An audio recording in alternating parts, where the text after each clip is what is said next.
ಆತ್ಮೀಯ ವೀಕ್ಷಕರಿಗೆಲ್ಲ ನಮಸ್ಕಾರ. ವೀಕ್ಷಕರೇ, ಜುಲೈ 1 ಕನ್ನಡದ ಪತ್ರಿಕೋದ್ಯಮ ದಿನ ಎಂದು ಎಲ್ಲೆಡೆ ಆಚರಿಸಲಾಗ್ತಾ ಇದೆ. ಇಡೀ ಒಂದು ತಿಂಗಳು ಪತ್ರಿಕೋದ್ಯಮದ ಜಗತ್ತಿನ ಬಗ್ಗೆ, ಅದರಲ್ಲೂ ಮುಖ್ಯವಾಗಿ ಕನ್ನಡ ಪತ್ರಿಕೋದ್ಯಮ ರಂಗದ ಬಗ್ಗೆ ಒಂದು ಚರ್ಚೆಯನ್ನು, ಒಂದು ಚಿಂತನವನ್ನು, ಒಂದು ಮಂಥನವನ್ನು ಮಾಡುವ ಒಂದು ತಿಂಗಳು ಅಂತ ಹೇಳ್ಬೋದು. 1843 ಜುಲೈ 1 ಕನ್ನಡ ಪತ್ರಿಕೋದ್ಯಮದ ಹುಟ್ಟು ಆಯಿತು. ತಮಗೆ ಗೊತ್ತೇ ಇದೆ, ಮಂಗಳೂರು ಸಮಾಚಾರ ಅನ್ನುವ ಪತ್ರಿಕೆಯನ್ನು ಮಂಗಳೂರಿನಲ್ಲಿ ಬಾಸಲ್ ಮಿಷನ್ ಅವರು ಸ್ಥಾಪಿಸ್ತಾರೆ. ಕ್ರೈಸ್ತ ಮಿಷನರಿಗಳ ಬಹಳ ಪ್ರಮುಖರಾಗಿರ್ತಕ್ಕಂಥ ರೆವರೆಂಡ್ ಫ್ರೆಡ್ರಿಕ್ ಮೊಗ್ಲಿಂಗ್ ಅವರು ಈ ಕನ್ನಡ ಪತ್ರಿಕೋದ್ಯಮಕ್ಕೆ ಶ್ರೀಕಾರವನ್ನು ಬರೀತಾರೆ. ಕನ್ನಡದಲ್ಲಿ ಮೊಟ್ಟ ಮೊದಲಾಗಿ ಪ್ರಾರಂಭ ಮಾಡಿದಂಥ ಪತ್ರಿಕೆ ಮಂಗಳೂರು ಸಮಾಚಾರ. 1843 ಜುಲೈ 1 ಪ್ರಾರಂಭ ಆಗಿದೆ ಅಂತ ಹೇಳಿದರೆ ಕನ್ನಡದ ಪತ್ರಿಕೋದ್ಯಮ ರಂಗ ನಡೆದು ಬಂದು 81 ವರ್ಷಗಳಾಗ್ತಾ ಇವೆ. ಮಂಗಳೂರಿನಲ್ಲಿ ಸುಮಾರು 1 ವರ್ಷಗಳ ಕಾಲ ಈ ಪತ್ರಿಕೆ ನಡೆಯುತ್ತೆ. ಆನಂತರ ಆ ಪತ್ರಿಕೆಯನ್ನು ಬಳ್ಳಾರಿಗೆ ತಗೊಂಡು ಬಂದು ಕನ್ನಡ ಸಮಾಚಾರ ಅಂತ ಪ್ರಾರಂಭ ಮಾಡ್ತಾರೆ. 1844 ಮಾರ್ಚ್ 1 ಬಳ್ಳಾರಿಯಲ್ಲಿ ಈ ಪತ್ರಿಕೆ ಪ್ರಾರಂಭ ಆಗುತ್ತೆ. ಹೀಗೆ ಆ ಪತ್ರಿಕೆಯನ್ನು ನಡೆಸ್ತಾ ಮುಂದೆ ಅದು ಸ್ವಲ್ಪ ಕಾಲಘಟ್ಟದಲ್ಲಿ ಅದು ನಿಂತು ಹೋಗ್ತದೆ.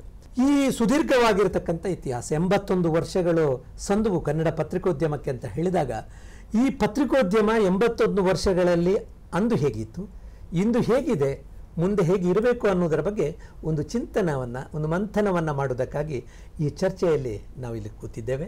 ನನ್ನೊಂದಿಗೆ ಹಿರಿಯ ಪತ್ರಕರ್ತರು, ಮುಖ್ಯವಾಗಿ ವಿಜಯ ಕರ್ನಾಟಕ ಮತ್ತು ಸಂಯುಕ್ತ ಕರ್ನಾಟಕ ಪತ್ರಿಕೆಯ ವಿಶ್ರಾಂತ ಸ್ಥಾನಿಕ ಸಂಪಾದಕರಾಗಿರ್ತಕ್ಕಂಥ ವಾದಿರಾಜ ವ್ಯಾಸಮುದ್ರ ಅವರಿದ್ದಾರೆ. ಸರ್, ನಿಮಗೆ ಕಾರ್ಯಕ್ರಮಕ್ಕೆ ಸ್ವಾಗತ, ನಮಸ್ಕಾರ.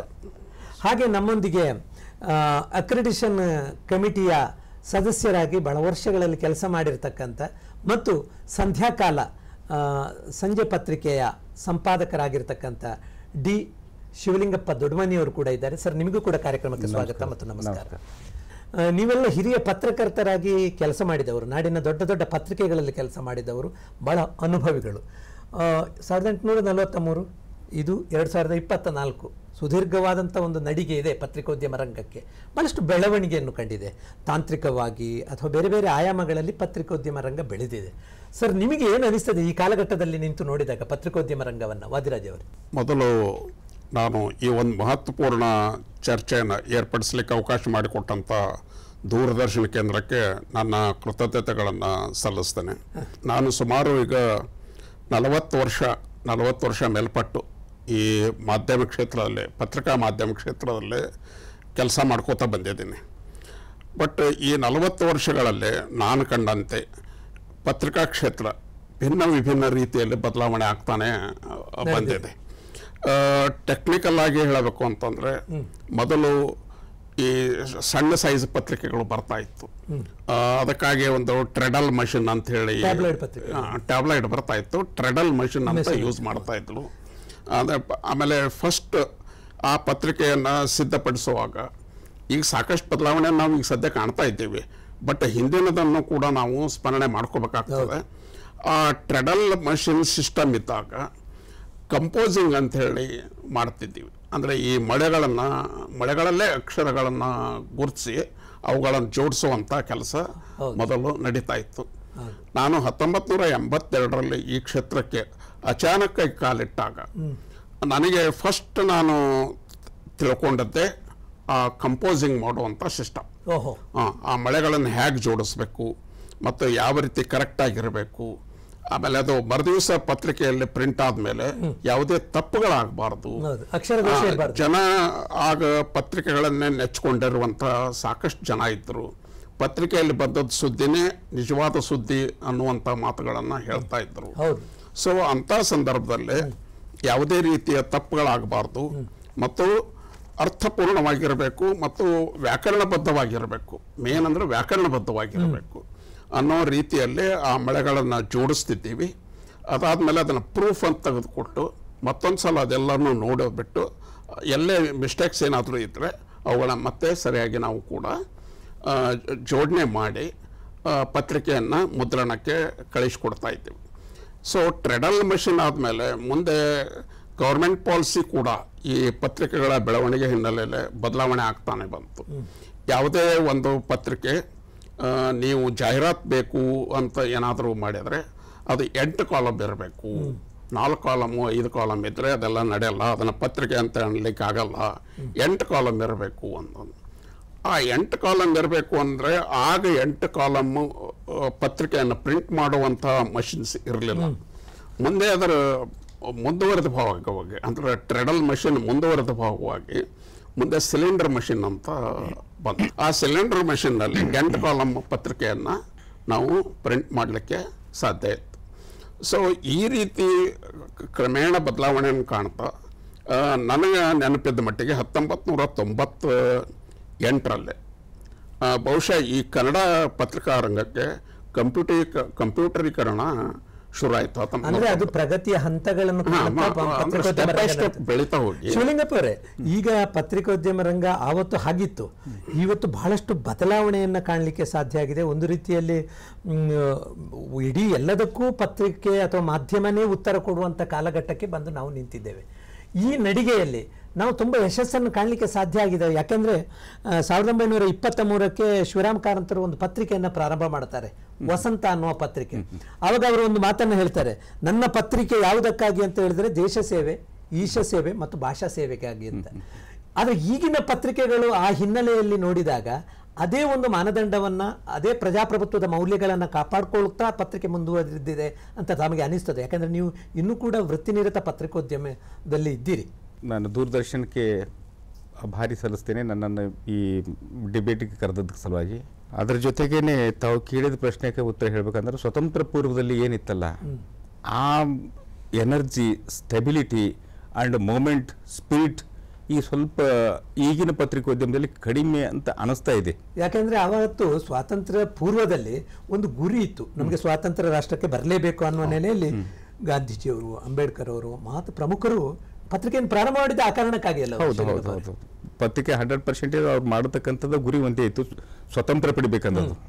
ಸ್ವತಂತ್ರ ಜೊತೆಗೇನೆ ಈ ಗುಲಾಮಿತನ ಅಂತಕ್ಕಂಥದ್ದು ತೆಗೆದು ಹಾಕಬೇಕು, ನಮ್ಮ ದೇಶದಲ್ಲಿ ಇರ್ತಕ್ಕಂಥದ್ದು ಮೌಢ್ಯತೆ ತೆಗೆದು ಹಾಕಬೇಕಂತಕ್ಕಂಥದ್ದು.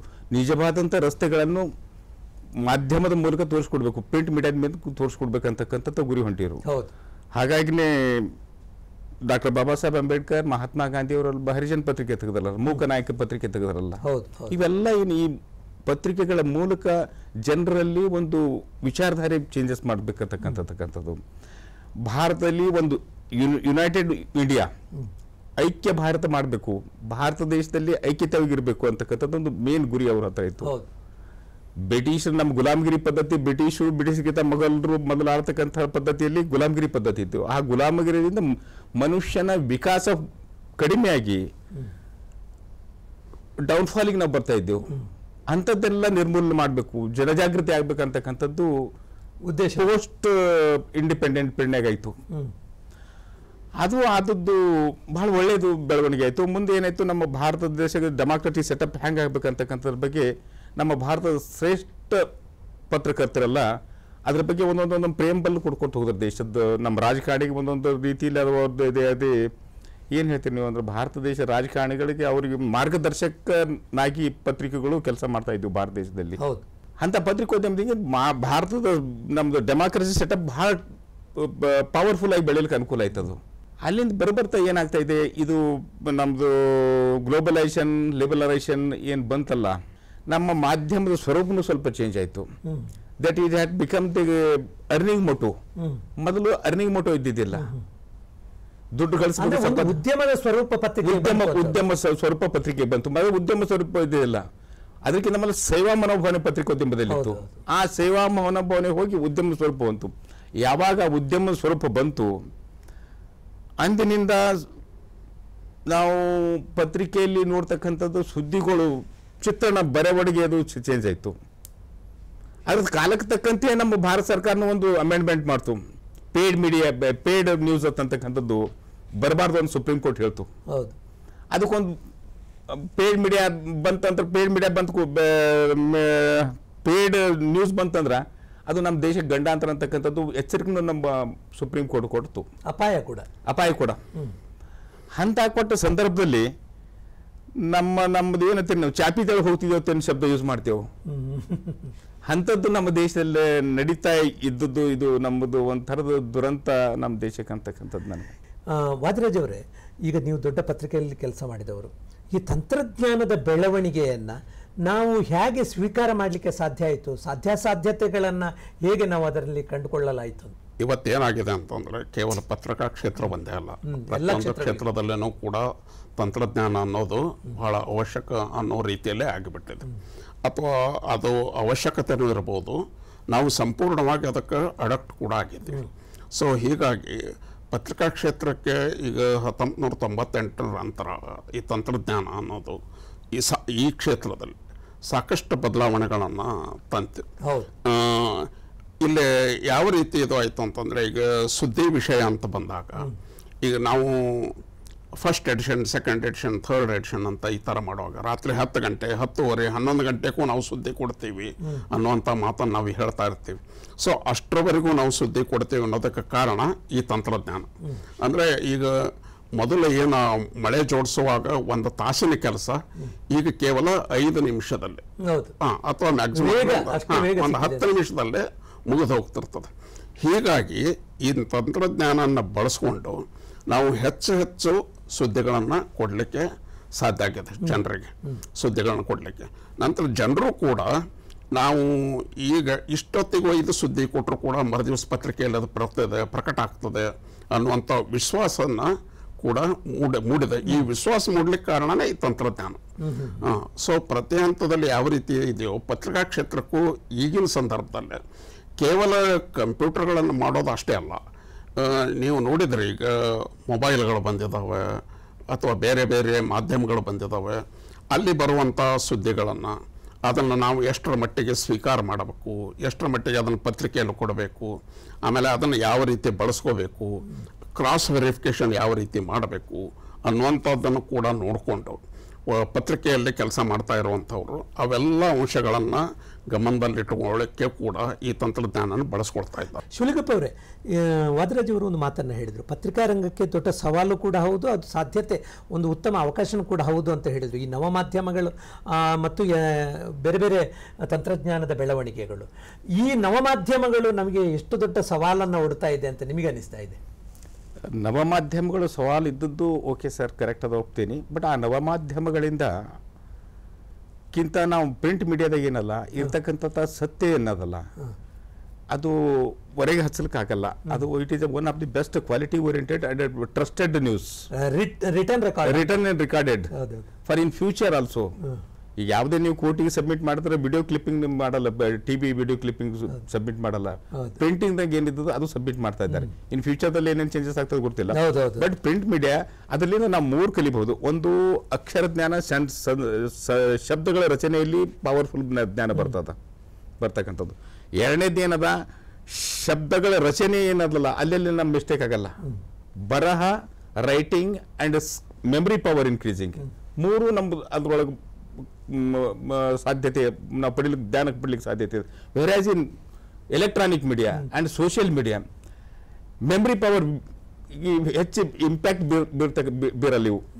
ಯಾವುದು electronic media, social media and others medias, nowadays medias, ಸಾಮಾಜಿಕ ಜಾಲತಾಣಗಳು. ಬಟ್ ಪ್ರಿಂಟ್ ಮಾಡಿದಿಂದ ನಮ್ಮ ಮೆಮರಿ ಪವರ್ ಇನ್ಕ್ರೀಸ್ ಮಾಡ್ಕೋಬಹುದು, ಶಬ್ದ ಸಂಗ್ರಹ ಇನ್ಕ್ರೀಸ್ ಮಾಡ್ಬೋದು, ಹೊಸ ಶಬ್ದ ರಚನೆಗಳು ಕಲ್ಕೋಬಹುದು. ಅದರಿಂದ ಒಳ್ಳೇದಾಗ್ತಕ್ಕಂಥದ್ದು ಅದು ಬಹಳ ಮುಖ್ಯವಾಗಿ ನಾವು ಮಾಡೋದು. ಒಂದು ಕಾಲಕ್ಕೆ ಏನಿತ್ತು ರೈಟ್ ಅಂಡ್ ರೀಡ್ ಅಂತ ಇತ್ತು, ಈಗ ಏನಾಗಿದೆ ಬದಲಾಗಿದೆ, ಸಿ ಅಂಡ್ ಹಿಯರ್ ಅಂತ ಆಗಿದೆ, ನೋಡುವುದು ಮತ್ತು ಕೇಳುವುದು ಅಂತ. ಆ ರೀತಿ ಬದಲಾವಣೆ ಆದಂತಹ ತಂತ್ರಜ್ಞಾನದಲ್ಲಿ ನಾವಿದ್ದೇವೆ. ಈ ರೀತಿಯ ತಂತ್ರಜ್ಞಾನದ ಬದಲಾವಣೆಯೊಂದಿಗೆ ನಮಗೆ ಸಾಧ್ಯತೆಗಳು, ನಮ್ಮ ಪತ್ರಿಕಾ ರಂಗಕ್ಕೆ ಬಹಳಷ್ಟು ಅವಕಾಶಗಳು ಕೂಡ ಹೆಚ್ಚಾಗಿದೆ. ಈ ಪ್ರಜಾಪ್ರಭುತ್ವದ ಒಂದು ಗಟ್ಟಿತನವನ್ನು, ಮೌಲ್ಯವನ್ನು ಕಾಪಾಡುವುದಕ್ಕೆ ಪತ್ರಿಕಾ ರಂಗ ಯಾವ ರೀತಿ ತನ್ನ ಕೆಲಸ ಕಾರ್ಯಗಳನ್ನು ಮಾಡ್ತಾ ಇದೆ ಅಂತ ನಿಮಗೆ ಅನಿಸ್ತಾ ಇದೆ ವಾದಿರಾಜ್ ಅವರು? ಈಗ ಒಂದು ಶಿವಲಿಂಗಪ್ಪ ಅವರು ಮಾತನಾಡುವಾಗ ಈ ಮಾಧ್ಯಮ ಕ್ಷೇತ್ರ, ಪತ್ರಿಕಾ ಮಾಧ್ಯಮ ಉದ್ಯಮವಾಗಿ ಪರಿವರ್ತನೆ ಆಗಲಿಕ್ಕತ್ತಿದೆ ಅಂತ ಹೇಳಿ. ಉದ್ಯಮವಾಗಿ ಪರಿವರ್ತನೆ ಆಗಲಿಕ್ಕೆ ಕಾರಣ ಅಂದರೆ ಈ ತಂತ್ರಜ್ಞಾನ ಕೂಡ. ಈ ತಂತ್ರಜ್ಞಾನದಿಂದ ಆಗ್ತಾ ಇರುವಂಥ ಖರ್ಚು ವೆಚ್ಚಗಳು ಮತ್ತು ಪತ್ರಿಕೆಯ ದರಗಳಲ್ಲಿ ಹೆಚ್ಚಳ, ಇವೆಲ್ಲ ದೃಷ್ಟಿಯಿಂದನೂ ಕೂಡ ಇವತ್ತು ಉದ್ಯಮ ಆಗದೇ ಇದ್ದರೆ ಪತ್ರಿಕಾ ಕ್ಷೇತ್ರ ಉದ್ಯಮ ಆಗದೇ ಇದ್ದರೆ ಸಂಪೂರ್ಣವಾಗಿ ಬಂದಾಗುವಂಥ ಸಾಧ್ಯತೆಗಳು ಇದ್ದಾವೆ. ಅದಕ್ಕೆ So, ಒಂದು ಈ ಮಾತು ಸಂದರ್ಭದಲ್ಲಿ ಭದ್ರಾಜ್ ಅವರೇ, ಪತ್ರಿಕೆಗೆ ಕೇವಲ 5 ರೂಪಾಯಿ ಕೊಟ್ಟು ಒಬ್ಬ ಓದುಗತೆ ಕೊಡ್ತಾನೆ, ಆದ್ರೆ ಖರ್ಚು ಅದ್ರದ್ದು 25 ಅಲ್ಲ, ರೂಪಾಯಿ ಈಗ ಆ್ಯಕ್ಚುಲಿ ಒಂದು ಪತ್ರಿಕೆ, ಈ ರಾಜ್ಯ ಮಟ್ಟದ ಪತ್ರಿಕೆ, ಈಗ ನಾನು 1-2-3 ಪತ್ರಿಕೆಗಳಲ್ಲಿ ಕೆಲಸ ಮಾಡಿದ್ದೇನೆ. ಆ ಪತ್ರಿಕೆಗೆ ಒಂದು ಪತ್ರಿಕೆಗೆ ಬರುವಂಥ ಖರ್ಚು 28 ರೂಪಾಯಿದಿಂದ 30 ರೂಪಾಯಿ. ನಮ್ಮ ಓದುಗರ ಕೈಗೆ ನಾವು ಓದುಗರಿಗೆ ಕೊಡೋದು 5 ರೂಪಾಯಿ. ನೀವು ಅದನ್ನ ಇನ್ನೂ ವಿಶ್ಲೇಷಣೆ ಮಾಡ್ತಾ ಹೋದರೆ ಆ 5 ರೂಪಾಯಿದಲ್ಲೇ ಮ್ಯಾನೇಜ್ಮೆಂಟ್ ಅಂತ ಏನು ಕರ್ಸ್ಕೊತೀವಿ, ಆ ಮ್ಯಾನೇಜ್ಮೆಂಟಿಗೆ ಬರೋದು ಕೇವಲ 2 ರೂಪಾಯಿ ಮಾತ್ರ. 3 ರೂಪಾಯಿ 3 ರೂಪಾಯಿ ಟ್ರಾನ್ಸ್ಪೋರ್ಟ್ ಚಾರ್ಜು, ಏಜೆನ್ಸಿ ಕಮಿಷನ್, ಅದು ಇದು ಅಂತೆಲ್ಲ ಹೋಗ್ತದೆ. ಸೊ ಹೀಗಾಗಿ ಅನಿವಾರ್ಯವಾಗಿ ನಾವು ಅದನ್ನು ಉದ್ಯಮವನ್ನಾಗಿ ಮಾಡಿಕೊಳ್ಳುವಂಥ ಕಾಲಘಟ್ಟದಲ್ಲಿ ಇರೋದ್ರಿಂದ ಪ್ರಜಾಪ್ರಭುತ್ವದಲ್ಲಿ ಜನ ಏನು ಬಯಸ್ತಾರೆ ಸುದ್ದಿಗಳನ್ನು, ಒಂದು ಸಂದರ್ಭದಲ್ಲೇ ಅಂಥ ಸುದ್ದಿಗಳನ್ನು ಕೊಡಲಿಕ್ಕೆ ನಾವು ಎಲ್ಲೇ ಒಂದು ಕಡೆ ವಿಫಲರಾಗಿದ್ದೀವಿ ಅನ್ನೋದಂತೂ ಸತ್ಯ. ಶಿವಲಿಂಗಪ್ಪ ಅವರೇ, ನಾವೆಲ್ಲ ಟ್ರೆಡಿಷನಲ್ ಜರ್ನಲಿಸಮ್ ಅಂದರೆ ಒಂದು ರೀತಿ ಸಾಂಪ್ರದಾಯಿಕವಾಗಿರ್ತಕ್ಕಂಥ ಪತ್ರಿಕೋದ್ಯಮ ರಂಗವನ್ನು ನೋಡಿಕೊಂಡು ಬಂದವರು. ಆಧುನಿಕವಾಗಿ ಅನೇಕ ಪಲ್ಲಟಗಳು, ಸ್ಥಾನಾಂತರಗಳು, ಪರಿವರ್ತನೆಗಳನ್ನು ಕಾಣುವಂಥ ಜಗತ್ತಿನಲ್ಲಿ ಪತ್ರಿಕೋದ್ಯಮವನ್ನು ನಾವು ನಡೆಸ್ತಾ ಇದ್ದೇವೆ. ನೀವು ಪತ್ರಿಕೋದ್ಯಮಿಗೆ ಒಂದು ಪತ್ರಿಕೆಯ ಸಂಪಾದಕರಾಗಿ ನೀವು ಕೆಲಸ ಮಾಡ್ತಾ ಇರೋದರಿಂದ ಈ ಸವಾಲುಗಳನ್ನು ಹೇಗೆ ಮೆಟ್ಟಿ ನಿಲ್ಲಕ್ಕೆ ಸಾಧ್ಯ ಆಗ್ತದೆ ನಿಮಗೆ? ಸಾಧ್ಯತೆ ಇನ್ನೂವರೆಗೆ ಆಗ್ತಿದೆ. ಪತ್ರಿಕೆಗಳು ಇನ್ನೂವರೆಗೆ ಜೀವಂತ ಯಾಕಿವೆ ಅಂತಂದ್ರೆ ಅದರೇ ಆದಂಥ ರೀಡರ್ಸ್ ಇದ್ದಾರೆ, ಕ್ವಾಲಿಟಿ ಓರಿಯೆಂಟೆಡ್ ರೀಡರ್ಸ್. ಪತ್ರಿಕೆ ಒಳಗೆ ಬಂದ್ರೆ ವಿ ಆರ್ ಬಿಲೀಫ್. ಸೋಷಿಯಲ್ ಮೀಡಿಯಾದಲ್ಲಿ ಬರ್ತಕ್ಕಂಥ ಸುದ್ದಿಗಳಿಗೆ ಬಹಳಷ್ಟು ನಂಬಿಕೆ ಅಲ್ಲತಕ್ಕಂಥ ಸುದ್ದಿಗಳು ಬರ್ತಾ ಇದ್ದಾವೆ. ಹೌದು, ಒಂದು ಖಚಿತತೆ ಇರುವುದಿಲ್ಲ, ಖಚಿತತೆ ಇಲ್ಲ. ಈವನ್ ನಾವು ಎಲೆಕ್ಟ್ರಾನಿಕ್ ಮೀಡಿಯಾದಲ್ಲಿ ನೋಡ್ರಿ, ಅವರು TRP ಇನ್ಕ್ರೀಸ್ ಸಲುವಾಗಿ ಸುದ್ದಿ ಕೊಡ್ತಾ ಇದ್ದಾರೆ. ಫಾರ್ ಎಕ್ಸಾಂಪಲ್, ಈಗ ರೀಸೆಂಟ್ ಆಗಿ ಒಂದು ಇನ್ಸಿಡೆಂಟ್ ಆಗೋದು ನೀವು ನೋಡ್ತಾ ಇದ್ದೀವಿ. ಒಂದು ವಾರಗಟ್ಲೆ ಒಂದೇ ಸುದ್ದಿ ನಾವು ಬೆನ್ನತ್ತರ ಯಾರು ಟಿವಿ ನೋಡಕ್ ಸಾಧ್ಯ? ಅದ್ರ ಮೇಲೆ ವಿಶ್ವಾಸಾರ್ಹತೆ ಮೂಡಕ್ ಸಾಧ್ಯನಾ? ಭಾರತ ಮಾಧ್ಯಮದ ಬಗ್ಗೆ ಮಾತಾಡ್ತಾ ಇದ್ದೀನಿ ನಾನು. ಹಂಗ ಅಂತ ವಿಶ್ವಾಸಾರ್ಹತೆ ಕಳ್ಕೊಂಡಾಗ ಯಾರು ಟಿವಿ ನೋಡೋದ್ ಬಿಟ್ಟು ಬೇರೆ ಚಾನಲ್ ಹೋಗ್ಬಿಡ್ತಾರೆ. ನ್ಯೂಸ್ ಚಾನಲ್ ಬೇಡಪ್ಪ. ಈಗ ಒಂದು ಪ್ರತಿ ಮಾತೇ ಸ್ಟಾರ್ಟ್ ಆಗಿದೆ. ಏನಂತ ಹೇಳಿದ್ರೆ, ನೀವು ಚಾನೆಲ್ಗಳನ್ನು ಬಂದ್ ಮಾಡಿ ದೂರದರ್ಶನವನ್ನು ನೋಡಿ ನಿಮ್ಗೆ ವಿಷಯ ಗೊತ್ತಾಗ್ತದೆ. ದೂರದರ್ಶನ ಬಿಟ್ಟಿದೆ. ದೂರದರ್ಶನ ಬಗ್ಗೆ ಸರ್, ದೂರದರ್ಶನ ಬಗ್ಗೆ ಏನದ, ನಾನು ಇವತ್ತು ಟಿಲ್ ಟುಡೇ ರಾತ್ರಿ ನಾನು ನೋಡ್ತಕ್ಕಂಥದ್ದು ದೂರದರ್ಶನ್. ಹೌದು, ನ್ಯಾಷನಲ್ ಚಾನಲ್ದಾಗ ನೋಡ್ತಕ್ಕಂಥದ್ದು. ನ್ಯಾಷನಲ್ದಾಗ ನಾವು ನೈಸರ್ಗಿಕವಾದಂಥ ಇಂತಿಂತ ನೀವು ವಿಜುವಲ್ಸ್ ಬರ್ತಾವಿದ್ದಾವ, ನಾವು ಜಗತ್ತಿನಾಗ ನೋಡಲಾರ್ದು ಕೇಳಾರ್ದು ಅಂಥವೆಲ್ಲ ವಿಜುವಲ್ಸ್ಗಳು ನಾನು ರಾತ್ರಿ ನಾನು ಸಾಮಾನ್ಯವಾಗಿ 10 ಗಂಟೆಯಿಂದ 11, 11:30, 12 ಗಂಟೆ ತಗ ನೋಡ್ತೀನಿ. ಓನ್ಲಿ ದೂರದರ್ಶನ್ ನೋಡ್ತೀನಿ. ಬಹಳ ಒಳ್ಳೆ ವಿಚಾರ. ದೂರದರ್ಶನ ಏನಂತ ನಿಖರತೆ ಇರ್ತದೆ, ಸ್ಪಷ್ಟತೆ ಇರ್ತದೆ, ಸತ್ಯದ ಸಮೀಪವಾದಂಥ ಸುದ್ದಿಗಳು ಅಲ್ಲಿ ಬರ್ತಾ ಇದೆ. ಹೌದು ಹೌದು. ನೀವು ಪ್ರೈವೇಟ್ ಚಾನೆಲ್ಗಳು, ಖಾಸಗಿ ಸುದ್ದಿವಾಹಿನಿಗಳೆಲ್ಲ ಅವು ಓನ್ಲಿ TRP ಸಲ ಅವ್ರು ಏನ್ ಮಾತಾಡ್ತಾ ಇದಿರ್ತಕ್ಕಂಥದ್ದು ಅನ್ನೋದು it is very difficult to explain here. ಬುದ್ಧಿವಂತರಿಗೆ ಏನಾಗ್ತದೆ ಗೊತ್ತಾಗ್ತದೆ, ಇದು ಸುಳ್ಳದ ಸತ್ಯದ, ಅಸತ್ಯ ಹೇಳ್ತಾರೆ, ಸುಳ್ಳು ಇರುತ್ತೆ. ಅದರಿಂದ ಜನರಿಗೆ ನಾವು ದ್ವಂದ್ವ ನೀತಿಯಲ್ಲಿ ಹಾಕ್ತಾ ಇದ್ದೀವಿ, ದ್ವಂದ್ವದೆಡೆಗೆ ಕರ್ಕೊಂಡು ಹೋಗ್ತೀವಿ. ಆ ದ್ವಂದ್ವತ್ತ ನಮ್ಮ ಭಾರತಕ್ಕೆ ಬೇಕಾಗಿಲ್ಲ. ನಮ್ಮ ಭಾರತ ಇಷ್ಟು ಪವರ್ಫುಲ್. ಇನ್ನು ಈ ಸದ್ we are not in third stage. Super power ಆಲ್ಕ ನಾನು ನರೇಂದ್ರ ಮೋದಿ ಅವ್ರನ್ನ 2047 ಅಂತ ಹೇಳ್ತಾರೆ. 47ಕ್ಕಿಂತ ಬಿಫೋರ್ ನಾವು ಸೂಪರ್ ಪವರ್ ಆಗಬಹುದು. ಅಷ್ಟು ಮುನ್ನಡೆ ಇದೆ. ಮುನ್ನಡೆ ನಮ್ಮ ದೇಶದಲ್ಲಿ ಜನರ ಸಂಖ್ಯೆ ಎಷ್ಟು ಡೆವಲಪ್ ಆಗ್ತಾ ಇದೆ ಅಷ್ಟು ಹಾರ್ಡ್ ವರ್ಕರ್ ನಮ್ಮ ದೇಶದಲ್ಲಿ. ಈಗ 100% ಬಂಡವಾಳಶಾಹಿಗಳಿಂದಾಗಿ ಅಥವಾ ಈ ಒಂದು ಪೇಯ್ಡ್ ನ್ಯೂಸು ಇಂಥದ್ದನ್ನೆಲ್ಲ ಹಾಕೋದರಿಂದ ನಮ್ಮ ಪತ್ರಿಕೋದ್ಯಮದ ವಿಶ್ವಾಸಾರ್ಹತೆ ಕಡಿಮೆ ಆಗ್ತಾ ಇದೆ ಅನ್ನೋದು ಏನಾದರೂ ಭಾಸ ಆಗ್ತಾ ಇದೆ ಭದ್ರಾಜ್ ಅವರೇ? ಹೆಚ್ಚು ಕಡಿಮೆ ಪೇಯ್ಡ್ ನ್ಯೂಸ್ ಅನ್ನೋದು ಚುನಾವಣಾ ಸಂದರ್ಭದಲ್ಲೇ ಜಾಸ್ತಿ ಬರ್ತದೆ. ಸೊ ಈ ಪೇಯ್ಡ್ ನ್ಯೂಸ್ ಅಂತ ನಾವೇನಾದರೂ ಕರೆದ್ರೆ ಆ ಪೇಯ್ಡ್ ನ್ಯೂಸ್ ಮೇಲೂ ಕೂಡ ಇವತ್ತು ಸರ್ಕಾರ ಅಥವಾ ಚುನಾವಣಾ ಆಯೋಗ ಸಾಕಷ್ಟು ಕಣ್ಣುಗಳನ್ನು ಕೂಡ ಇಟ್ಟಿದೆ. ಬಟ್ ಪೇಯ್ಡ್ ನ್ಯೂಸ್ ಅಂತ ಹೇಳಿ ನಾವು ಕೊಡೋ ಸಂದರ್ಭದಲ್ಲೇ ಜನಕ್ಕೆ ಏನು ಬೇಕು, ಜನ ಏನು ಬಯಸ್ತಾರೆ, ನಾವು ಕೊಡ್ತಾ ಇರೋದನ್ನು, ಇದು ಕೂಡ ಈ ಪತ್ರಿಕೆಯಲ್ಲಿ ಬರ್ತಾ ಇರೋದು ಸತ್ಯನ ಸುಳ್ಳ ಅನ್ನುವಂಥ ಜಡ್ಜ್ಮೆಂಟ್ ಮಾಡುವಂಥ ಓದುಗರ ಸಂಖ್ಯೆನೂ ಸಾಕಷ್ಟಿದೆ. ಸೊ ಈ ಸಂದರ್ಭದಲ್ಲೇ ಪೇಯ್ಡ್ ನ್ಯೂಸ್ ಅನ್ನೋದು ಒಂದು ರೀತಿ ಮಾರಕ್ಕಾಗಿ ಮಾರ್ಪಟ್ಟಿರೋದ್ರಿಂದ ಸುಳ್ಳೇನಲ್ಲ.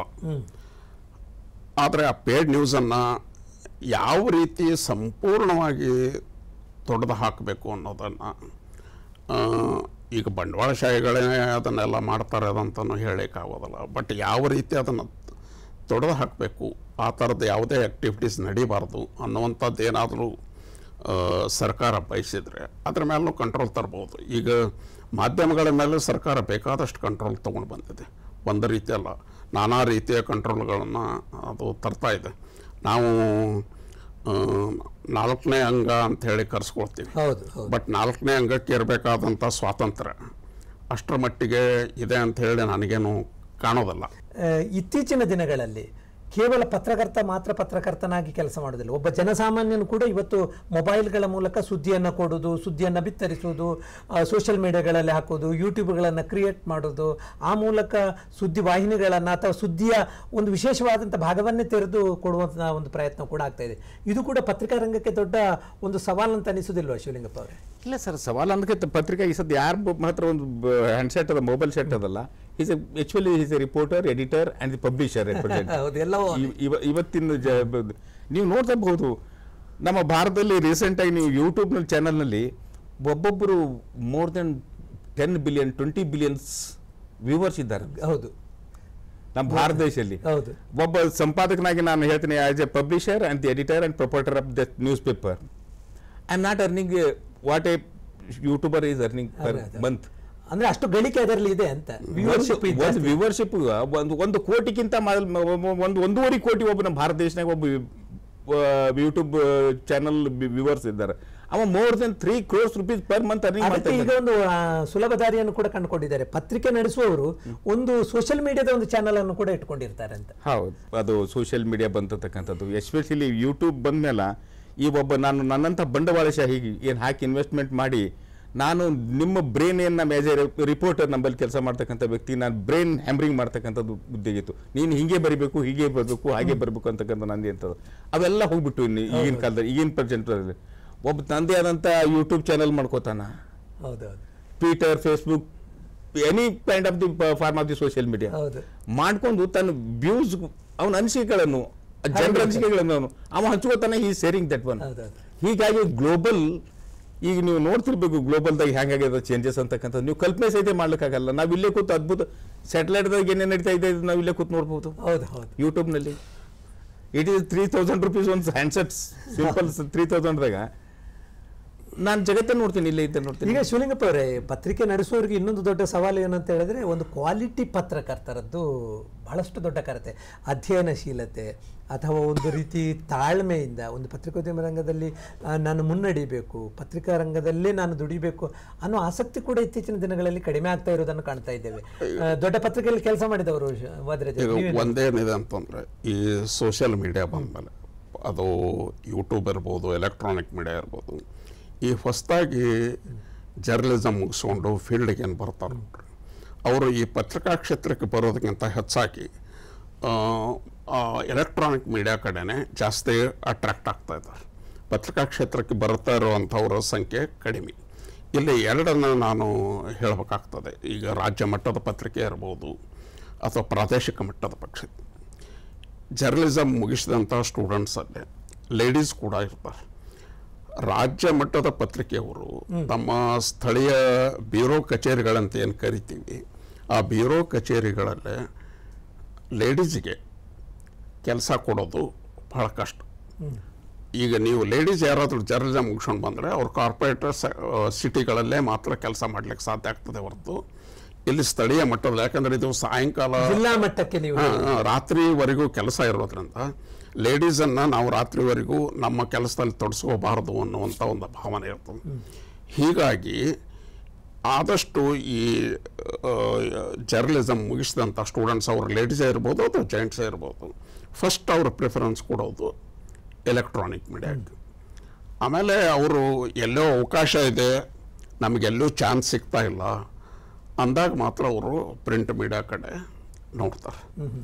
ಆಮೇಲೆ ಪ್ರಿಂಟ್ ಮೀಡಿಯಾಕ್ಕೆ ಬರಬೇಕಾದ್ರೂ ಕೂಡ ಅಲ್ಲೇ ಒಂದಿಷ್ಟು ಕ್ವಾಲಿಟೀಸ್ ಇದ್ದಾವೆ. ಪ್ರಿಂಟ್ ಮೀಡಿಯಾ ಸುಮ್ಮನೆ ಅದೇನೋ ಬಂದು 4 ಅಕ್ಷರ ಬರೀತೀನಿ ಅಂತಂದ್ರೆ ಅಲ್ಲಿ ಕ್ವಾಲಿಟೀಸ್ ಇದ್ದಾವೆ. ಆಮೇಲೆ ಸಾಕಷ್ಟು ಜನ ಸುದ್ದಿಗಳನ್ನು ನೋಡೋದ್ರಿಂದ ಆ ಜನರ ಮಟ್ಟಿಗೆ ತಕ್ಕಂತೆ ನಾವು ಸುದ್ದಿಗಳನ್ನು ಕೊಡಬೇಕಾಗ್ತದೆ.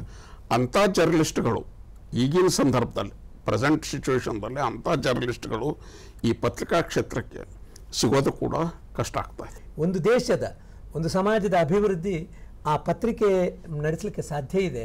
ಅಭಿವೃದ್ಧಿ ಪತ್ರಿಕೋದ್ಯಮದತ್ತ ನಾವು ಹೆಚ್ಚು ಒಲವು ಹರಿಸುವುದು ಒಳ್ಳೇದಂತ ಅನಿಸುವುದಿಲ್ಲ? ಅಭಿವೃದ್ಧಿ ಪತ್ರಿಕೋದ್ಯಮದಾಗ ಒಲವಿದ್ದಂಥ ಇಂಗ್ಲೀಷ್ ನಮ್ಮದು ನ್ಯಾಷನಲ್ ನ್ಯೂಸ್ ಪೇಪರ್ದಲ್ಲಿ ನಾನು ನೋಡ್ತಾ ಇದ್ದೀನಿ ಸರ್. ಈ ಲ್ಯಾಂಗ್ವೇಜ್ ಪೇಪರ್ಗಿಂತ ಇಂಗ್ಲೀಷ್ ಅದರಲ್ಲಿ ಹೆಚ್ಚಾಗಿ ಕಾಣ್ತಾ ಇದೆ. ಅದ್ರಾಗ ಹೆಚ್ಚಾಗಿ ನಾನು ಕಾಣ್ತಾ ಇದ್ದಿದ್ದೇವೆ ನಮ್ಮ ಭಾರತ ದೇಶದಲ್ಲಿ. ಯಾವುದೇ ಇಂಗ್ಲೀಷ್ ನ್ಯಾಷನಲ್ ಲೆವೆಲ್ ನೀವು ಪತ್ರಿಕೆ ತೋರಿ ಅಥವಾ ನಮ್ಮ ಆಸ್ ಎ ನೀವು UPSCಗೆ ಸರ್ವಿಸ್ ಸಲುವಾಗಿ ನೀವು ಯಾರು ಅಪ್ಲೈ ಮಾಡ್ತಾರೋ ಅವರೆಲ್ಲ ಕಂಪಲ್ಸರಿ ನ್ಯಾಷನಲ್ ಲೆವೆಲ್ದು ಇಂಗ್ಲೀಷ್, ಯಾಕಂದ್ರೆ ಅದು ಅಭಿವೃದ್ಧಿ ಪರವಾಗಿ ಇರ್ತಕ್ಕಂಥದ್ದು ಅವ್ರು ಕೊಡ್ತಾ ಇದ್ದಾರೆ. ಯಾಕೆ ಕನ್ನಡ ಪತ್ರಿಕೋದ್ಯಮದಲ್ಲಿ ಅಂಥ ಸಾಧ್ಯತೆಗಳನ್ನು ಬಳಸ್ಕೊಳ್ತಾ ಇಲ್ಲ ಅಂತ? ಒಂದು ಕಾಲದಲ್ಲಿ ಇತ್ತು ಸರ್, ಬಿಫೋರ್ 1980 or 85 ಬ್ಯಾಕ್ ಇತ್ತು ಭಾರತದ ಕರ್ನಾಟಕದಲ್ಲಿ ಕನ್ನಡ ಪತ್ರಿಕೋದ್ಯಮ. ಯಾವುದೇ ಹೆಸರು ಬೇಡ, ಇಂಡಿವಿಜುವಲ್ ಆಗಿ ಇಂಥ ಪತ್ರಿಕೆ, ಆ ಪತ್ರಿಕೆಯಲ್ಲಿ ನಾವು ಕಾಣ್ತಾ ಇದ್ದೆವು 1985 ಬಿಫೋರ್. 1985 ಆನ್ವರ್ಡ್ಸ್ ಏನಾಗ್ತಾ ಇತ್ತು, unhealthy competition between the news paper industry. ಜಾಗತೀಕರಣದ ಪ್ರಭಾವನ, ಜಾಗತಿಕ ಪ್ರಭಾವದ್ದು ಸೆಕೆಂಡರಿ, ಫಸ್ಟ್ ಅನ್ಹೆಲ್ದಿ ಕಾಂಪಿಟೇಷನ್ ಇನ್ ನಮ್ಮ ದೇಶದಲ್ಲಿ media. That is not A healthy competition. ಮಾರುಕಟ್ಟೆಗೆ ಎನ್ಕ್ಯಾಶ್ ಮಾಡಬೇಕು, ಎನ್ಕ್ರ್ಯಾಪ್ ಮಾಡಬೇಕು ಅಂತ ಉದ್ದೇಶದಿಂದ ಇಟ್ಕೊಂಡು ನಾವೇನೇನೇನೋ ಆಶೆ ಆಕಾಂಕ್ಷೆಗಳನ್ನು ಹಚ್ಚಿ ನಾವು ಓದುಗರ ಬ್ರೈನ್ ಹ್ಯಾಮ್ರಿಂಗ್ ಮಾಡಿಬಿಟ್ಟು ಓದುಗರನ್ನು ಸೆಳಿಬೇಕು. ಹ್ಯಾಂಗ್ ಮಾಡಿ ಓದುಗರು ಸೆಳಿತಕ್ಕಂಥ ಆ ಸೆಳವಿಗೆ ಓದುಗರು ಬಿದ್ದರು. ಆ ಸೆಳವಿನ ನಿಜವಾದಂಥ ಓದುಗರು till today national level English ಪತ್ರಿಕೆ ಬಿಟ್ಟಿರಲ್ಲ. ಐದರ್ ಎನಿ ನೀವು ಭಾರತ ದೇಶದಲ್ಲಿದ್ದಂಥ ದೊಡ್ಡ ಟಾಪರ್ ಆಫ್ ಇಂಡಿಯನ್ ರಾಜಕಾರಣಿಗಳು ತೋಡ್ರಿ, ಅಥವಾ ಮಾಧ್ಯಮದ ಮುಂದುವರೆದವ್ ತೋರಿ, ಅಥವಾ ಬ್ಯೂರೋಕ್ರಾಟ್ಸ್ ತೋಡ್ರಿ, ಅವರೆಲ್ಲ ತಮ್ಮ ಆರ್ಟಿಕಲ್ ಬರಿತಾ ಇದ್ದಾರೆ. ಈವನ್ ಇನ್ಕ್ಲೂಡಿಂಗ್ ಪ್ರಧಾನಮಂತ್ರಿ. ನೀವು ಹೇಳೋ ಪ್ರಕಾರ, ಯಾಕಂದ್ರೆ ಕನ್ನಡ ಪತ್ರಿಕೋದ್ಯಮ 81 ವರ್ಷಗಳ ಕಾಲ ನಡೆದು ಬಂದಾಗ ನಾವು ಅನ್ನಷ್ಟು ಪ್ರಗತಿಯನ್ನು ಕಂಡಿದ್ದೇವೆ, ಆ ಬೀಳುಗಳನ್ನು ಕಂಡಿದ್ದೇವೆ. ಒಂದು ಸರ್, ನಾನು 2000ರಲ್ಲಿ ಪತ್ರಿಕೆ ಪ್ರಾರಂಭ ಮಾಡಿದಾಗ, ಕರ್ನಾಟಕ ಸಂಧ್ಯಾಕಾಲ ಪತ್ರಿಕೆ ಪ್ರಾರಂಭ ಮಾಡಿದಾಗ, ನಾನು ಆಲ್ಮೋಸ್ಟ್ ಆಲ್ ಓವರ್ ಇಂಡಿಯಾ ತಿರುಗಾಡೀನಿ. ಪತ್ರಿಕೆ ಸ್ಟಾರ್ಟ್ ಮಾಡಬೇಕಾದ್ರೆ ಮಾಡಬೇಕು, ಅದ್ರ ಸೋರ್ಸ್ ಏನು, ಅಲ್ಲಿ ಉದ್ದೇಶ ಇರಬೇಕು, ಮತ್ತೆ ಪ್ರಿಂಟಿಂಗ್ ಮಷಿನರಿ ಬಗ್ಗೆ ಜ್ಞಾನ ಬೇಕು, ಪತ್ರಿಕೆ ಹ್ಯಾಂಗಾದ್ರೆ ಮಾರ್ಕೆಟಿಂಗ್ ಡೆವಲಪ್ ಆಗ್ತದ. It is first time in Karnataka Kannada ಪತ್ರಿಕೋದ್ಯಮದಾಗ ಈ question answer paper 10th and PUC first publication ನಮ್ಮ ಪತ್ರಿಕೆಯಲ್ಲಿ ಆದದ್ದು. ಇಡೀ ಕರ್ನಾಟಕ ಅದು ಸ್ಟಾರ್ಟ್ ಮಾಡಿದ್ಮೇಲೆ ನನಗೆ ಈ ತಾಲೂಕಾ ಲೆವೆಲ್ನಿಂದ ಏನು ಬರ್ತಾ ಇರ್ತಾರಲ್ಲ, ಬಿಜಾಪುರ, ಯಾದಗಿರಿನೋ, ರಾಯಚೂರು, ಗುಲ್ಬರ್ಗ ಜಿಲ್ಲಾ ತಾಲೂಕದಲ್ಲಿ, ಅಲ್ಲಿಂದ ಇಲ್ಲಿ ಕೆಲಸ ಮಾಡ್ತಕ್ಕಂಥವ್ರು ಇಲ್ಲಿಗೆ ಬಂದ್ಮೇಲೆ ಅವ್ರು ಆ ಪತ್ರಿಕೆ ಸರ್ ತಿಂಗಳಿಗೊಮ್ಮೆ ಬಂಡಲ್ ಮಾಡಿ ನಮ್ಮ ಪತ್ರಿಕೆ ಕೊಡ್ರಿ ನಿಮ್ದು, ಅಂದ್ರೆ ಉಪಯುಕ್ತವಾಗಿರ್ತಕ್ಕಂಥ ಅಂದ್ರೆ ಜನರು ಉಪಯುಕ್ತವಾದ ಕಡೆ ಹೋದ್ರೆ ಇದರ ಉದ್ದೇಶ ಇಷ್ಟೇ, ಜನೋಪಯೋಗಿ ಆಗಬೇಕು ಅಂತ. ಆಮೇಲೆ ಎಲ್ಲ ಪತ್ರಿಕೆದವರು ಎಲ್ಲ ಸ್ಟಾರ್ಟ್ ಮಾಡ್ತಾ ಇದ್ದು ಸೆಕೆಂಡರಿ. ಬಟ್ ಅದು ನಾನು ನೋಡೋದು ಗುಜರಾತ್ನಲ್ಲಿ ನೋಡಿದ್ದದು. ಗುಜರಾತ್ನಲ್ಲಿ ನೋಡಿ ನಾನು ಯಾಕೆ ಇಂಟ್ರೊಡ್ಯೂಷನ್ ಮಾಡ್ಬೇಕು. ನೀವು ಹೇಳೋ ಪ್ರಕಾರ ಜನರ ಆಸೆ ಆಕಾಂಕ್ಷೆ ಏನಿದೆ, ಜನರ ನಿರೀಕ್ಷೆಗಳೇನಿವೆ, ಅದಕ್ಕೆ ಸ್ಪಂದಿಸಬೇಕು ಅನ್ನೋದು ಬಹಳ ಮುಖ್ಯ. ಪತ್ರಿಕೆ ಸ್ಪಂದಿಸಬೇಕು ಅನ್ನೋದು ಮುಖ್ಯ. ಬಟ್ ಇಷ್ಟೆಲ್ಲ ಕಾಂಪಿಟೇಷನ್ ನಡುವೆನೂ ಕೂಡ ಈಗ ನಾವು ಸಾಕಷ್ಟು ಎಲೆಕ್ಟ್ರಾನಿಕ್ ಮೀಡಿಯಾದಂತೆಲ್ಲ ಹೇಳ್ತಾ ಇರ್ತೀವಿ. ಇಷ್ಟೆಲ್ಲ ಕಾಂಪಿಟೇಷನ್ ನಡುವು ಕೂಡ ಪತ್ರಿಕಾ ಕ್ಷೇತ್ರ ಇನ್ನೂ ತನ್ನ ಜೀವಂತಿಕೆಯನ್ನು ಉಳಿಸ್ಕೊಂಡಿದೆ. ಬಹಳ ಒಳ್ಳೆಯ ಮಾತು. ಯಾಕಂದ್ರೆ ಪತ್ರಿಕೆಯ ಜೀವಂತಿಕೆಯನ್ನು ಉಳಿಸಿಕೊಂಡಿದೆ ಅಂತ ಹೇಳಿದ್ರೆ ಪ್ರಜಾಪ್ರಭುತ್ವ ಉಸಿರಾಡ್ತಾ ಇದೆ.